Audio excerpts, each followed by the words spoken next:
Pro 3, Jaringan Berita Nasional. Menteri Lingkungan Hidup dan Kehutanan Siti Nurbaya Bakar mengajak pihak luar adu metode pengukuran polusi udara. Pasalnya penghitungan dari sejumlah platform luar diklaim kerap lebih besar dari penghitungan stasiun lokal. Nah, seperti kita ketahui ya, AQR atau Air Quality Index selalu menjadi acuan dari berbagai media massa untuk menyampaikan informasi mengenai kualitas udara di sejumlah daerah di Indonesia, termasuk Jakarta yang kemarin-kemarin dikatakan masuk dalam kategori paling buruk di dunia beberapa kali ya, bahkan masuk dalam peringkat 1, 2, atau 3. Nah, bagaimana sebenarnya teknologi pengukuran kualitas udara yang digunakan di Indonesia dibandingkan dengan yang digunakan oleh pihak luar seperti IQR? Kami sudah bersama dengan dosen teknik fisika Universitas Telkom Indra Chandra. Pak Indra, selamat malam, Pak.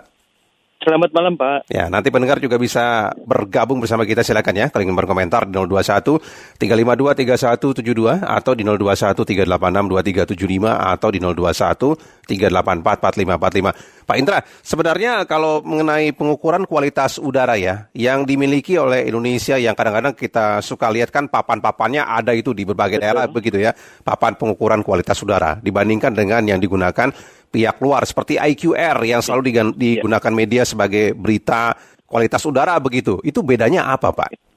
Oke, saya mungkin akan jelaskan terkait dengan instrumentasi yang diukur. Jadi ada dua hal yang harus kita cermati. Pertama adalah instrumentasi standar. Biasanya ini adalah instrumentasi yang grade-nya adalah reference, di mana menjadi acuan. Nah, salah satu yang digunakan oleh KLHK itu adalah menggunakan instrumen standar. Fungsi dari instrumen standar ini selain sudah terakreditasi atau terstandarisasi internasional, dia juga memiliki ketelusuran data. Ketelusuran data itu artinya alat sudah bisa atau sudah dilakukan kalibrasi, kemudian quality assurance sama quality controlnya juga terjamin, sehingga data yang dihasilkan adalah data valid yang dapat digunakan sebagai data oleh para regulator untuk pengambilan kebijakan ataupun juga hal lainnya. Sementara alat yang kedua, itu ada istilah portable atau mikrosensor atau yang orang-orang kenal sebagai low cost sensor. Yeah. Nah, low cost sensor berbeda dengan instrumen utama, dia memiliki grade yang lebih rendah, yang mana dia harus atau mengacu pada reference tadi. Nah, bedanya di sini alat low cost sensor atau mikrosensor di sini dia sifat datanya adalah indikatif, artinya bisa melihat fluktuasi polutan yang ada, baik gas maupun juga partikulat. Jadi itu dua alat yang berbeda itu ya. Satu reference grade, alat utama. Yang kedua adalah portable atau mikrosensor atau low cost sensor, di mana tadi ya sifatnya yang bisa digunakan sebagai regulatory data ataupun juga data indikatif. Nah, kemudian gitu ya, kalau reference method yang ada sejauh ini memang alatnya adalah selalu impor ya, karena kita belum mampu mengadakan alat instrumentasi analitik gitu ya.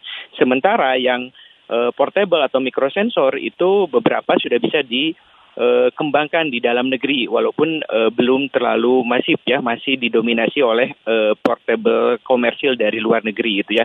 Nah, baru-baru ini di 15 Agustus KLHK melalui BSN memiliki Standar Nasional Indonesia yaitu 9178 tahun 2023 yang mengatur terkait dengan penggunaan low cost sensor untuk pengukuran kualitas udara ambien. Nah, itu mungkin perbedaan mendasar dari alat ukur berbasis reference dengan alat ukur berbasis low cost sensor. Ya.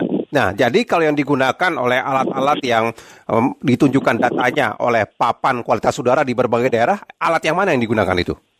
Nah, seharusnya itu berbasis reference method karena berdasarkan peraturan perundang-undangan itu sudah ada aturan mainnya. Jadi nggak bisa sekedar menggunakan low cost sensor kemudian dijadikan patokan bahwa udara baik buruk berdasarkan alat di luar reference method tersebut gitu. Ya, harusnya memang alat yang digunakan instrumennya sudah standar di papan-papan itu begitu ya. Betul. Pak Indra ya. Nah, itu kan katanya alat pengukuran standar itu ternyata hasilnya kadang-kadang berbeda jauh dengan yang dilaporkan AQR. Nah, itu bedanya sampai berbeda seperti itu, kenapa itu, Pak Indra? Nah, sebenarnya tadi ya, bahwa ketika kita menggunakan dua instrumen tadi, itu ada hal-hal yang harus dilakukan. Pertama adalah kedua alat, baik reference method maupun juga alat yang digunakan yang portable ataupun low cost sensor itu harus terkalibrasi. Nah, terkalibrasi di sini adalah di laboratorium. Gitu ya. Yang kedua, harus dilakukan kolokasi. Kolokasi itu tandem antara portable atau mikrosensor dengan alat utama sehingga bisa dilihat fluktuasi data seberapa jauh dekat yang terjadi.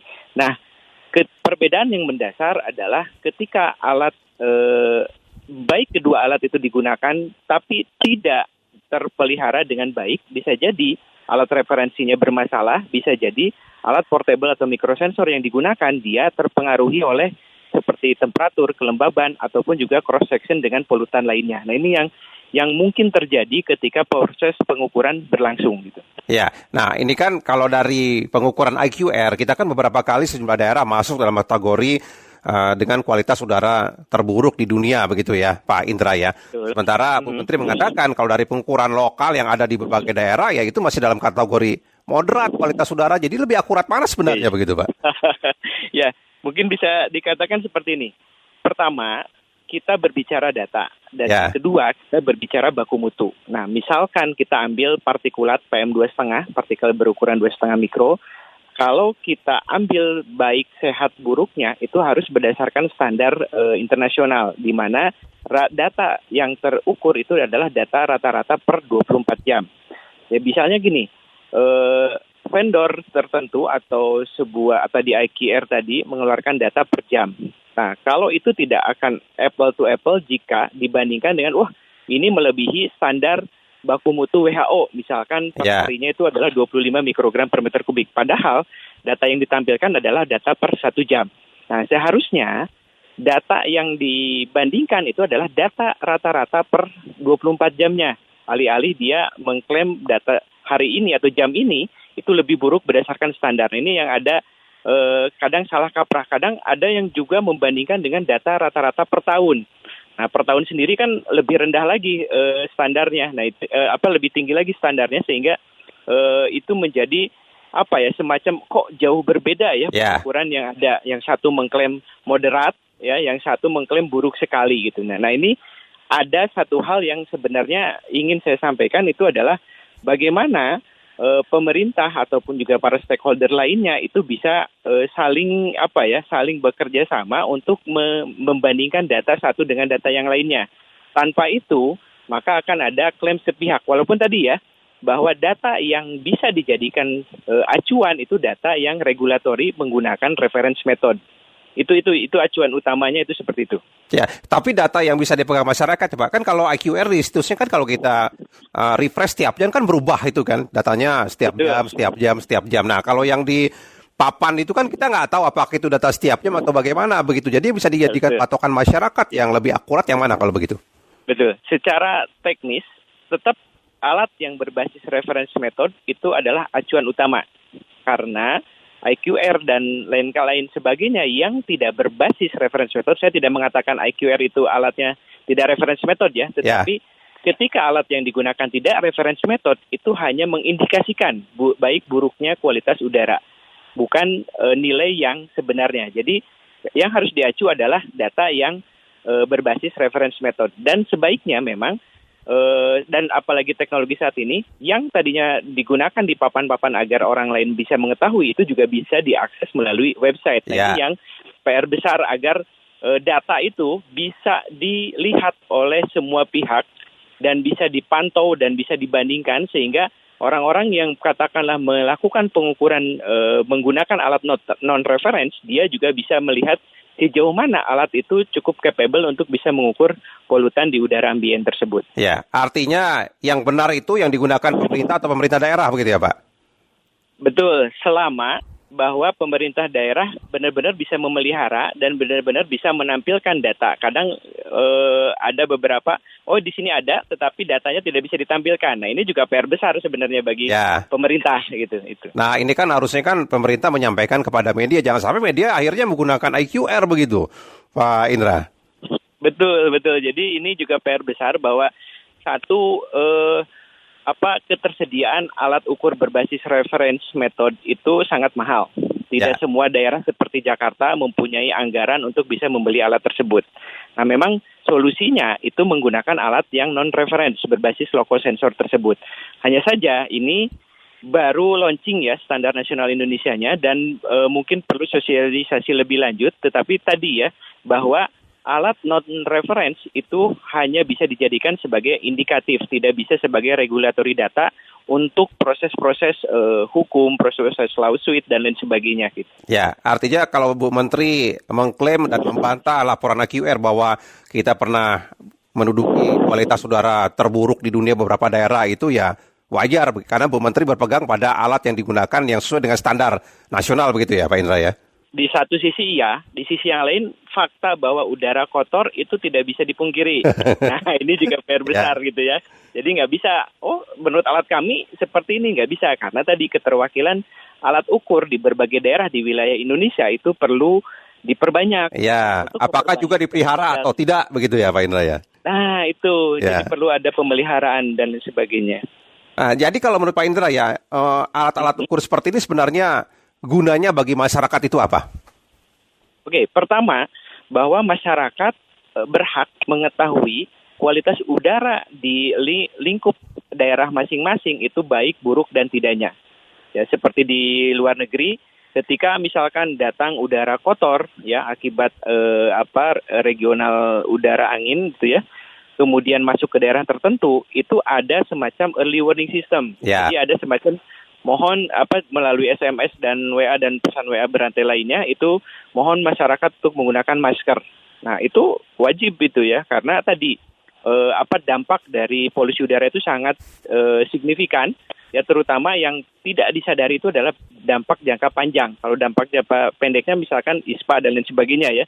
Yang jangka panjang ini yang intangible orang nggak paham bahwa itu salah satunya itu akibat dari udara kotor. Nah ini salah satu bagaimana masyarakat harus aware dengan hal itu. Yeah. Nah yang kedua bahwa tidak elok juga kalau dikatakan apalagi tadi ya harus adu metode pengukuran. Kemudian sempat ada berita akan di-sweeping bekerja sama dengan polisi. Nah ini rasanya hal-hal yang kurang elok untuk dilakukan di ranah Indonesia. Itu alih-alih seperti itu sebenarnya kenapa kita nggak duduk bareng memperlihatkan data masing-masing, bagaimana data ditelusuri, bagaimana data dihasilkan, sampai bagaimana kenapa IQR misalkan dia mengatakan bahwa kualitas udara PM2,5 di kemarin itu melebihi baku mutu dibandingkan dengan alat standar. Nah itu kan akan lebih elok gitu ya kalau para pihak itu bisa memperlihatkan datanya gitu. Nah itu hal yang menurut saya harus dikedepankan. Kemudian yang berikutnya adalah tadi balik lagi bahwa meskipun itu adalah instrumen utama, tapi kalau pemeliharaan dan QA/QC data dari alat referensinya tidak representatif, yang terjadi apa? Data tidak pernah ditampilkan, walaupun instrumennya berbasis metode referensi. Nah ini menjadi PR besar terkait dengan peningkatan kapasitas dan juga kapabilitas dari SDM, terutama ya dalam hal ini adalah pemerintah ya sebagai penyedia. Yang ketiga mungkin yang saya ingin garis bawahi adalah ini kan eranya digital ya. Masyarakat ingin mendapatkan informasi secepat mungkin, seakurat mungkin gitu ya. Nah, yang terjadi ketika ketersediaan data itu hanya disuplai oleh satu sisi, nah berarti kan PR pemerintah adalah bagaimana dari sisi regulator dalam hal ini pemerintah bisa menyediakan informasi yang tidak kalah akurat.